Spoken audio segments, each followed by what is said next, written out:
Good evening, everyone. How is it going? This is your evening news recap. Today is Friday. It is April 4th. I hope all of you guys have had a wonderful day so far. My day's been all right. Yeah, it's Friday. Big plans for the weekend? Not really. I'm gonna go see the Minecraft movie, but that's about it. Um, yeah. Other than that, don't got much to cover about myself. Let's get started on the news I have to cover. Got a few segments today. We've got the Trump administration segment, as always. We got a segment on TikTok. And then we have a segment on other news, which happens to be the longest segment today. Holy, I'm sorry for burping so much. I gotta eat dinner right after this. I don't got time to sit around and shit. So, let's get started because I gotta go quick. Starting with the Trump administration segment, we have two topics to cover here today. Trump goes to a golf event instead of attending a military ceremony for dead soldiers, and a judge has ordered Trump to get a person back that they accidentally deported. Trump goes to a golf event instead of attending a military ceremony for dead soldiers. Donald Trump has decided to go to a golf tournament on taxpayer dollars instead of going to a ceremony for the four troops who died in Lithuania. Trump attended a LIV golf event at his golf course on Thursday night. The ceremony was held by the Lithuanian president to honor the fallen troops who died in a vehicle accident about a week ago. Um, Leaders from the Baltic country joined thousands of citizens to pay their respects for the American soldiers who died. President Giantas Nausėda said in a statement, "For us it is more than just a duty. It is an emotion. We have experienced trials in our history, and therefore we understand well what loss is, and what death is, and what honorable duty is." The coffins of the troop were brandished with Lithuanian and U.S. flags as a tribute to the soldiers. My condolences to the families of these troops. This is inexcusable and should not happen ever. On behalf of myself and anyone who stands behind me, I apologize for the actions of the President of the United States. The fact that he doesn't even have the respect to go to a ceremony for your lost loved ones, people who have worked hard to protect and serve our country, is absolutely sick. Thank you, President Nausėda of Lithuania. You did not have to do what you did for these troops, and it is very much so appreciated. Trump does not care about the American people or our troops, and this is proof right here. The commander-in-chief of our military would rather go to a golf tournament than give his respects to his own troops, and that is sick. These troops must not be forgotten. When you think of the president, remember that he would rather be golfing than paying his respects to dead troops. And they claim they're American troop first, even though they fired VA workers and now this. And they've done so many other things against the troops. If you served in the military, thank you so much for your service. God bless our troops. I'm not religious, but God bless our troops. Yeah, thank you so much for your service. Moving on to the next part. A judge has ordered Trump to accidentally get a person back that they accidentally deported. A federal judge ruled on Friday that the U.S. government acted illegally when deporting a Maryland man to El Salvador, and ordered him to immediately be returned to the United States. Kilmara Bregro Garcia was deported on accident by the Trump administration, yet they refused to bring him back to the United States. Federal Judge Paul Lazinis has given the administration till 11:95 p.m. on Monday to remove Abrego Garcia from the El Salvador prison and return him to U.S. soil. Good. I don't know if you guys remember, but I was very, very upset when this news came out that it had happened. And I hope they bring this man back swiftly to his family and they do not go against the judge orders, because oh boy, if they do, I'll have a lot of things to say. But hopefully that is not the case. I hope this man is able to return to his family swiftly and safely, because he was deported unfairly, just like everyone else who has been deported without due process. But he clearly wasn't needed to be deported, and a majority of the people aren't, which is unfortunate, but that's how fascism works. They enact a group to get their hate on, and then it's all from there. The Nazis did it with the Jews, and now we're doing it with people from Central America. Oh, dear God. Moving on to the TikTok segment. A TikTok ban extension has been made due to a failed deal with the Trump administration trying to get TikTok purchased. Trump has extended the TikTok ban deadline by 75 days. Trump wrote in a Truth Social post that the White House's TikTok deal requires more work to ensure all necessary approvals are signed. He said the administration hopes to continue working in good faith with China, who I understand are not happy about the reciprocal tariffs. Negotiators have expected to announce the deal this morning, but some factors have complicated the situation. Trump fired the member of the National Security Council working to coordinate the TikTok deal, and China is reportedly very upset because of the tariffs that have been imposed on them. Because of this, China's government has become less willing to approve a TikTok deal to allow the United States to own the American portion of TikTok. Give me a second, guys. Sorry, got a little thirsty. This is great news, mostly for me, but I know a lot of other people will be happy about this. I've been very open about how much I not only want TikTok to stay around, but need TikTok to stay around. It is kind of the sole driver in getting my word across and getting my word out to other people everywhere. And it's very helpful for me growing my content. Not to mention, it's very profitable. Not to say I'm making like thousands of dollars off TikTok. No, I'm making very little. I think the best I've done off of a video so far is like $35. But that's still good money for a TikTok. And honestly, this is money that I need to help me pay for things in college. So, it's very essential and very helpful to me to have a way to earn some money while, doing something I enjoy. Moving on to the other news segment, we have a few topics. China is imposing massive retaliatory tariffs. JP Morgan has raised the odds of a recession to 60%. Excuse me. Nintendo has delayed Switch 2 pre-orders in the United States because of tariffs and April 5th protests. Let's get started.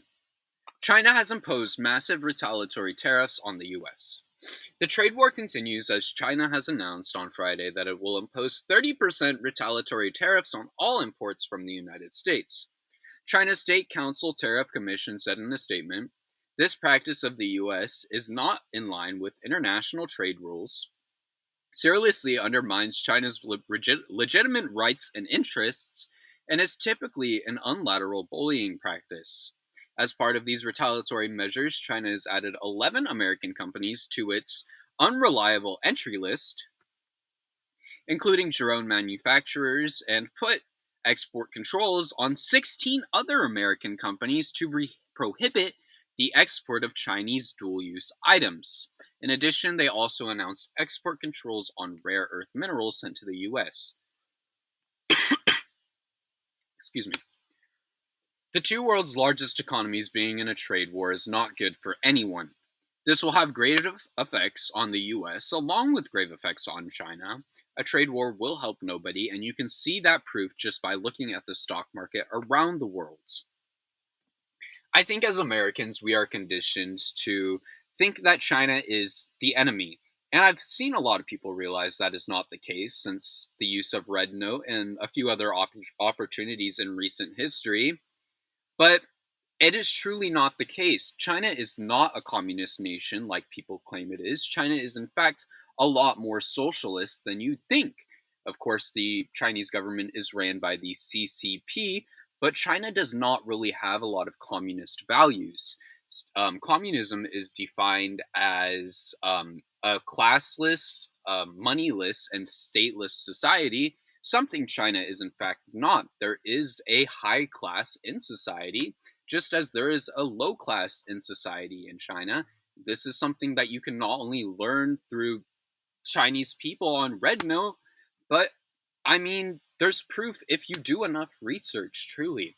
And I know the Chinese government is restricted and what they can say and all of that, but China has a lot more socialist values. And yes, they are a dictatorship, but it's not a communist country, as people say.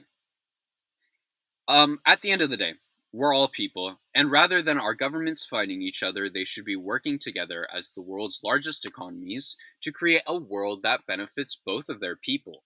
Fighting each other over economic reasons when you are two of the not only the strongest countries in the world, but the strongest countries in the world economically is no great for anyone's people in any regard. And I mean, you'd think if Trump was looking more towards Russia and Putin, which he is, I don't know why I put that in quotations, sorry. Um, you'd think he'd be more inclined to go for China as well, but unfortunately, that doesn't seem the case. I said my piece on that. I think I'm going to leave it there. Chinese people aren't bad people. We're all people at the end of the day. And that's how I'm going to leave that. JP Morgan has raised its recession odds to 60%. JP Morgan has spiked its odds for a US global recession to 60% as brokerages have scrambled to revive. Excuse me, I am so sorry. I am like very sick today. Reset. Okay, I'm just gonna restart. JP Morgan has spiked its odds for US global recession to 60% as brokerages have scrambled to revise their forecast modules for the tariffs. JP Morgan now sees a 60% chance of the global economy entering a recession by the end of the year. In a message from the brokerage, they said disruptive U.S. policies have been recognized as the biggest risk to global outlook all year. Going on to say, the effect is likely magnified through retaliation, a slide in U.S. business sentiment, and supply chain disruptions. I saw this coming. We were warned by economists forever. We are running straight to a recession, and Trump's economic policy is not going to change that. No matter what he says, that's just the case. That's not how tariffs work. These tariffs are used to create tax cuts for the billionaire class and pay for them at the same time. They want to rob the essentially poorest people of our nation, because that's all of us now. We're all poorer than the billionaires. None of you Republicans or MAGAs can afford to be Republican. I hate to break it to you, but that is just a fact. We are the poor class now. And these consumerism tariffs that are going to be placed and are already placed already, are going to impact us more than they will impact anyone else in this nation. And it's going to send our economy into a crash. I mean, you can look at the stock market now. I know that was a bit of a ramble. Hopefully that made sense. I'm going to take another sip of my drink right here.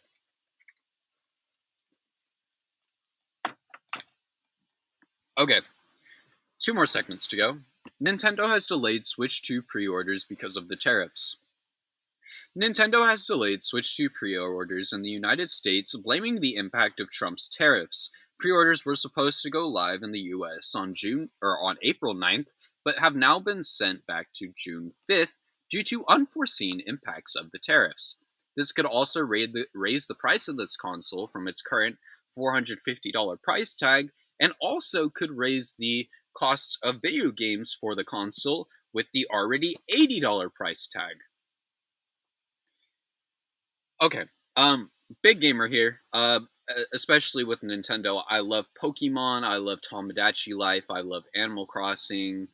Those are some of my 3 favorite franchises of all time. And, you know, I hate Nintendo. They treat their fans terribly. They overcharge for all of their shit. And overall are lacking so far behind in the video game industry.